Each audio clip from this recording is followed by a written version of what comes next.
विश्व समाधान मंच प्यारा उत्तराखंड में आपका स्वागत है। आज की अब तक की खबरों का विश्लेषण। आज की मुख्य खबर है, पूरे विश्व में ईरान के राष्ट्रपति अपने विदेश मंत्री सहित प्रमुख लोगों के साथ जो अजरबैजान की यात्रा पे थे, वहाँ उनका हेलीकॉप्टर दुर्घटनाग्रस्त हो गया, जिसमें सारे लोग मारे गए। उनके दल में 3 हेलीकॉप्टर थे, परंतु 2 हेलीकॉप्टर सकुशल वापस आए। इस मामले में पूरे विश्व में तनातनी छाई हुई है। दूसरी महत्वपूर्ण खबर, भारत में हो रहे आम लोकसभा चुनाव 2024, जो विश्व का सबसे बड़ा लोकशाही उत्सव है, उसके 5वें चरण में 7 चरण में मतदान हो रहा है। उसके तहत 4 चरण का मतदान हो चुका है। उसके तहत आज 20 मई को बहुत भीषण गर्मी के बीच में 8 राज्यों की 49 लोकसभा सीटों के लिए चुनाव हो रहे हैं, जिसमें उत्तर प्रदेश, बिहार, महाराष्ट्र, बंगाल, जम्मू कश्मीर, उड़ीसा इत्यादि। जम्मू कश्मीर तो 8 राज्यों के 49 लोकसभा सीटों में 5 बजे तक 56.68% मतदान हुआ, और अब 6 बजे तक ये मतदान जितने अंदर आ गए मतदान केंद्र के अंदर, उसके बाद उनका मतदान अंतिम तक जारी रहेगा। तो इसके साथ अंतर्राष्ट्रीय न्याय प्राधिकरण ने इजराइल और गाजा में हुए युद्ध में इजराइल के राष्ट्रपति नेतन्याहू के खिलाफ भी जारी कर सकती है गिरफ्तारी का वारंट। और चौथी मुख्य खबर है, गिरगिट की तरह रंग बदलते हैं राजनेता चुनाव के दौर में, और जनादेश हासिल करने के बाद किस तरह गिरगिट की तरह रंग बदलते हैं, ये उत्तराखंड की सुदूर वादियों में आपको ले चलेंगे। तो चलते हैं प्रमुख खबर पर। प्रमुख खबर है, अजरबैजान की यात्रा पे गए ईरानी राष्ट्रपति इब्राहिम रईसी और विदेश मंत्री सहित पूरा दल हेलीकॉप्टर दुर्घटना में मारा गया, जबकि इस दल में 3 हेलीकॉप्टर दस्ते थे, जिसमें 2 सकुशल वापस आए। माना जा रहा है अजरबैजान की सीमा पर घने जंगलों में हेलीकॉप्टर दुर्घटना हो गया, मौसम का बदलाव हुआ या अचानक बदला हुआ। ईरान में ये आशंका प्रकट की जा रही है, ईरान नहीं, कि हो सकता है इसमें इजराइल के कुख्यात एजेंसी मोसाद का हाथ हो, क्योंकि जिस प्रकार से ईरान ने कुछ समय पहले इजराइल पर हमला किया था, और ईरान के पोषित चाहे हमास हो, हिजबुल्लाह हो या हूती, इन संगठनों ने भी इजराइल पे बड़े हमले किए। ऐसी आशंका प्रकट की जा रही है कि इजराइल पे जो हमले ईरान ने सीधे किए थे या अपने प्यादों के द्वारा कराए थे, उसके खिलाफ मोसाद ने हो सकता है ये कड़ा कदम उठाया हो। ये आशंका है, ये जांच का विषय नहीं। मौसम खराब हो, तकनीकी खराबी हो, किस प्रकार से हो, क्योंकि अजरबैजान और इजराइल के बीच में बहुत घनिष्ठ संबंध है। अजरबैजान की सीमाओं को, क्षेत्र को, अजरबैजान में मोसाद ईरान के खिलाफ अपना मुहिम चलाने के लिए काफी प्रयोग करता है। न जाने इजरायली ईरानी राष्ट्रपति अजरबैजान जाने कि वहाँ बांध का, संयुक्त बांध जो बनना है सीमा पे, उसका उद्घाटन करना था। तो ये बड़ी विकट है। और भारत के मित्र हैं ईरान।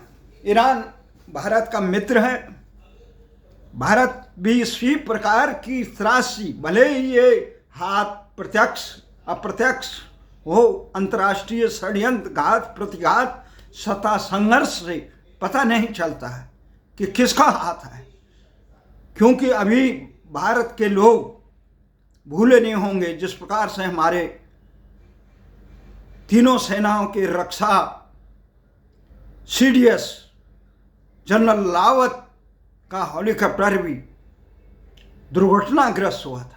उस समय भी ये आशंका प्रकट की थी, इसे हो सकता है भारत के दुश्मनों का हाथ हो। पर यह नई घटना नहीं है। संसार में इस प्रकार की गतिविधियां संसार के तथाकथित जत्थेदार बने देश चलाते हैं। और इस भारत में जिस प्रकार से 1947 से पहले ही नेताजी सुभाष चंद्र बोस, जो आज़ाद हिंद फौज के ध्वजवाहक थे, जो मित्र राष्ट्रों के अगुवा बने, ब्रिटिश जो भारत को 200 सालों की गुलामी में जकड़े हुए थे, उसकी सत्ता को उखाड़ने के लिए जापान और जर्मन के साथ मिलकर ब्रिटिश फौज को यहाँ से मुक्त कराना चाहते थे। जब द्वितीय विश्व युद्ध में जर्मन और जापान इत्यादि देशों की हार हुई तो नेताजी को भी बरबस छोड़ना पड़ा, भूमिगत होना पड़ा।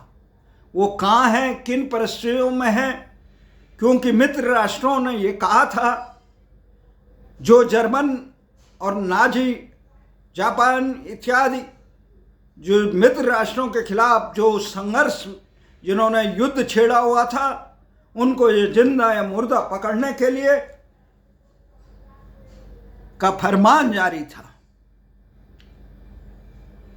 नेताजी की दुर्घटना, किस प्रकार दुर्घटना में मारे गए, किस षड्यंत्र में फंसे, उसका जख्म भी भारतीयों के सीने में है। वहीं डॉक्टर भाभा, जो भारतीय परमाणु विज्ञान के जनक हैं, वैज्ञानिक सोच के ध्वजवाहक हैं, उनके जिस प्रकार से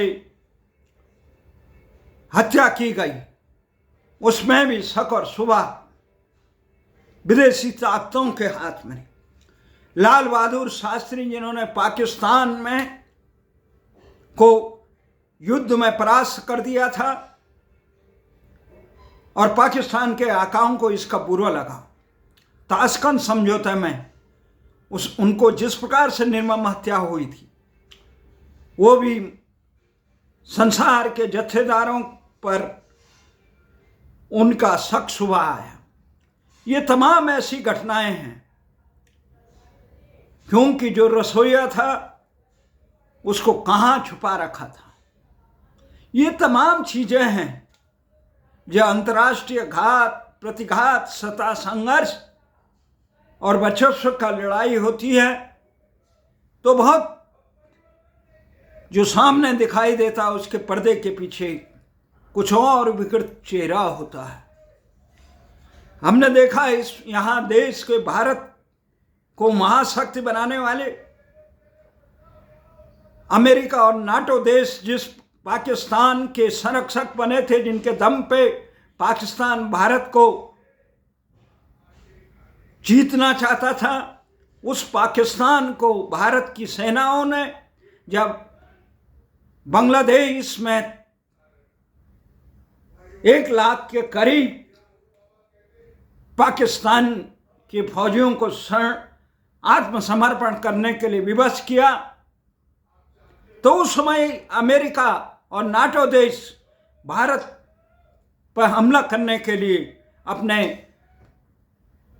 युद्धपोतों को भेज रहे थे, बेड़ों को भेज रहे थे, पर भारत के मित्र सोवियत संघ ने उस समय भारत का साथ देने का काम किया, जिससे इनके तमाम मंसूबों में पानी फिर गया। तो इसी प्रकार हमें याद है ईरान इराक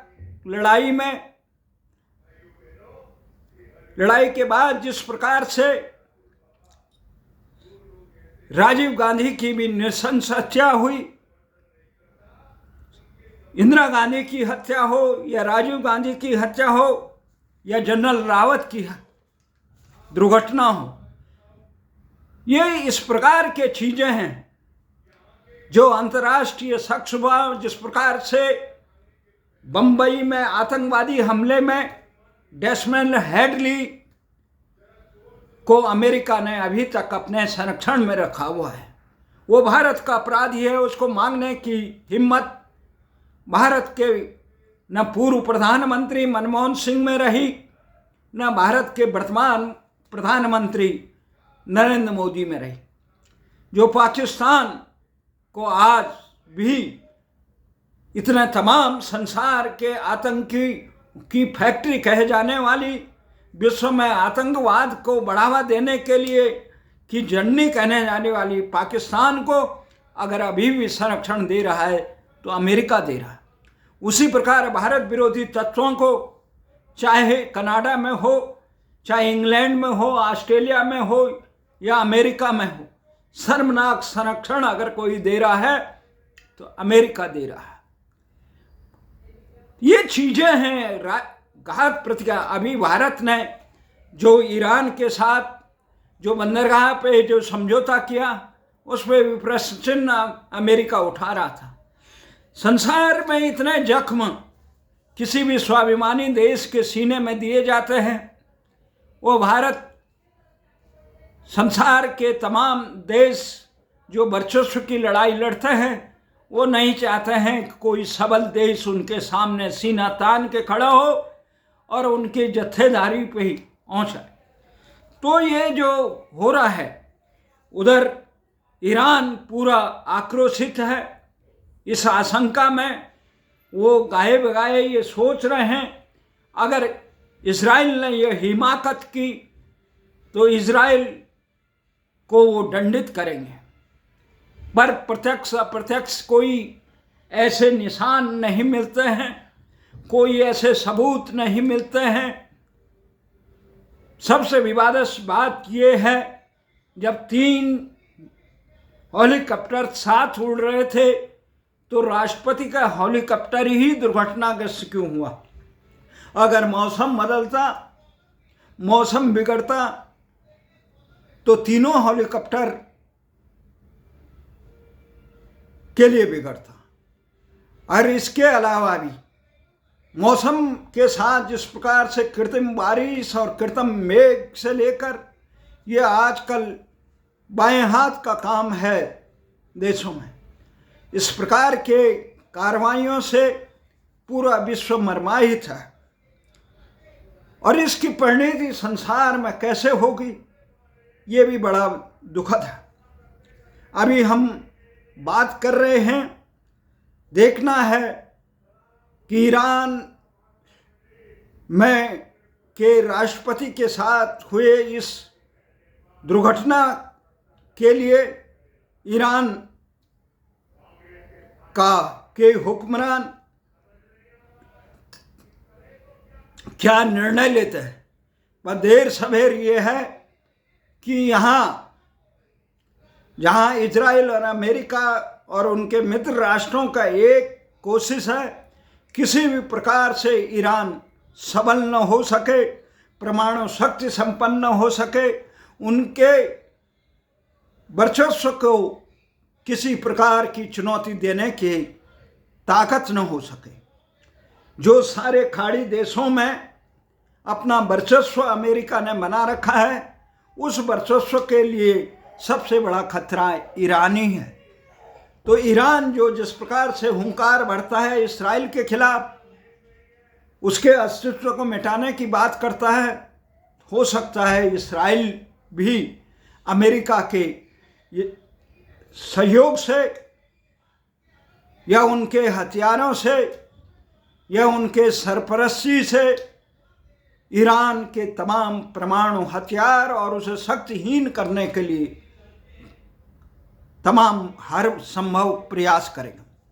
पर इधर हम ये देख रहे हैं जिस प्रकार से गाजा और फिलिस्तीन में जिस प्रकार से इजराइल ने हमला की, उससे 35,000 से अधिक लोग जिस प्रकार से नृशंस मारे गए, और इजराइल में भी जिस प्रकार से जबरन हमला किया गया, उससे इजराइल के लोगों को गहरा असुरक्षा की भावना महसूस हुई कि देर सवेर अगर इस प्रकार से अरब देशों के लोग इजराइल पे हमला करेंगे तो उसका अस्तित्व कहाँ बचेगा।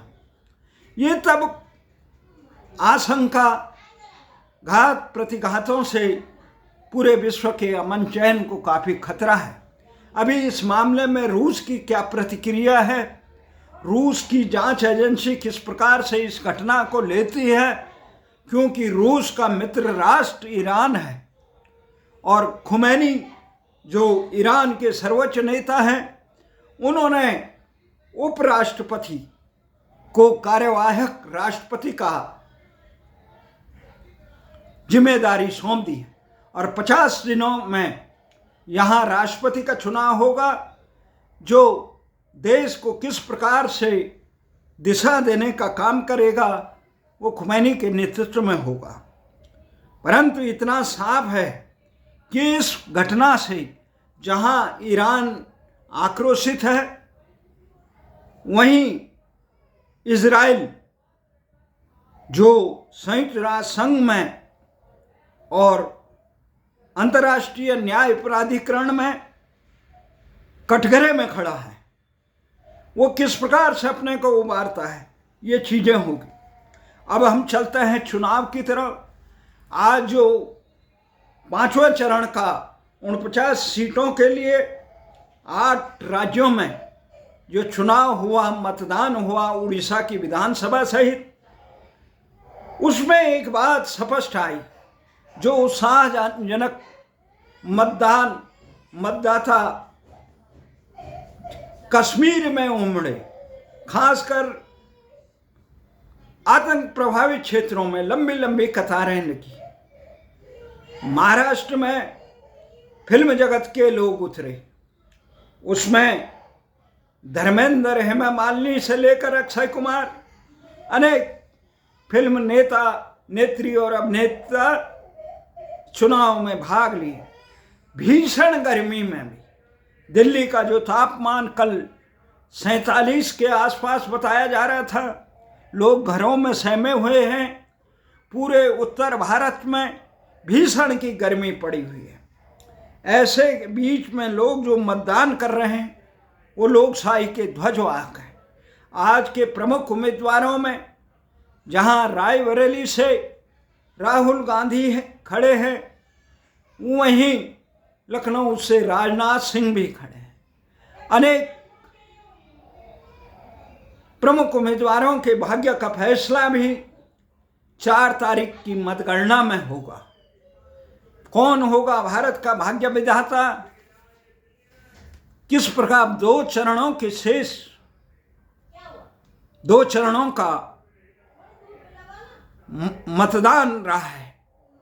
जिस प्रकार से 26 तारीख को दिल्ली और अन्य प्रदेश देश के अन्य हिस्सों में होगा और 1 तारीख को 8वें चरण का अंतिम मतदान भी होगा।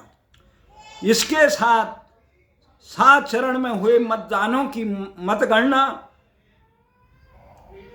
भी 4 जून को होगी। देश के कौन बनेगा भारत का भाग्य विधाता, जहां प्रधानमंत्री मोदी कई रोड मैप की बात करते हैं कि हम ये करेंगे वो करेंगे। जनादेश कैसे होगा? क्या भारतीय जनता पार्टी द्वारा पूर्व में निर्धारित अब की बार 400 पार, जिसमें शंकाएं पैदा की जा रही है, शंकाएं उठाई जा रही है, जिस प्रकार से चुनाव आयोग को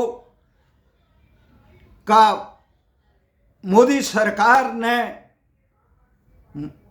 भारत के मुख्य न्यायाधीश को चयन समिति से दूर रखा। कानूनन अब विधिवत ये हो गया है, जिसकी सरकार होगी वही चुनाव आयुक्त निर्धारित होंगे। जिस प्रकार से उत्तर प्रदेश के एक जनपद में एक मतदान केंद्र में जिस प्रकार से एक व्यक्ति ने 8 फर्जी मतदान किए और उसका वीडियो बना के दिया, चुनाव आयोग ने पूरे बूथ के अधिकारियों को बर्खास्त करके उस बालक को, युवा को गिरफ्तार करने उसे कटघरे में खड़ा किया है और यहाँ पुनः मतदान की बात की। ये भारतीय लोकतंत्र के लिए एक शर्मसार वाली बात है। अब आते हैं हम अंतिम खबर में, किस प्रकार से लोकतंत्र में को रिझाने के लिए, जहां इंडिया गठबंधन बड़ी बातें कर रहा है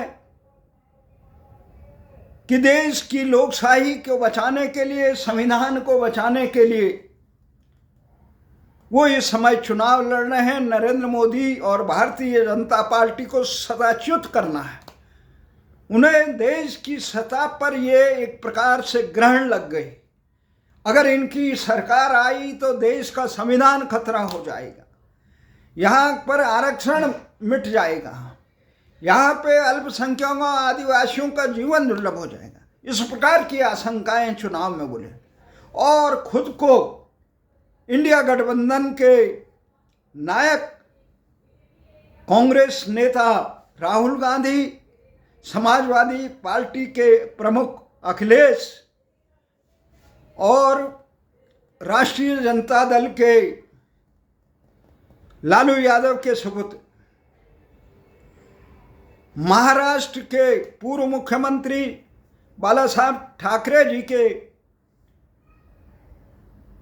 पुत्र, जिनकी शिवसेना को मोदी सरकार ने, भारतीय जनता पार्टी ने शिवसेना और भारत में सबसे वरिष्ठ और अनुभवी राजनेता कहे जाने वाले राष्ट्रवादी कांग्रेस पार्टी के संस्थापक शरद पवार की पार्टी को जिस प्रकार से विभाजित किया,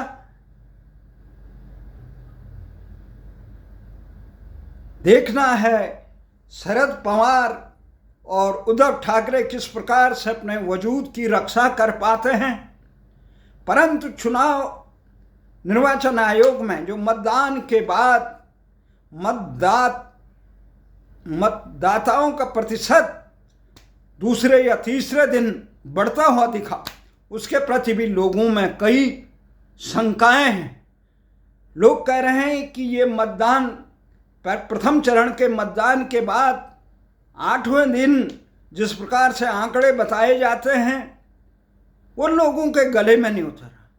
ये सब शंकाओं के बीच में मोदी सरकार और प्रधानमंत्री मोदी जो एक तरफ कह रहे हैं मोदी की गारंटी, उधर उनके चाणक्य बने अमित शाह कह रहे हैं कि हम भारत को विश्व की तीसरी महाशक्ति अर्थव्यवस्था बनाने के लिए हमें अब की बार 400 पार का थे। वहीं अरविंद केजरीवाल कह रहे हैं मैं फिर 2 तारीख को जेल में न बंद हूँ, इसके लिए भारी मतदान करिए। सबके अस्तित्व खतरे में पड़े हैं।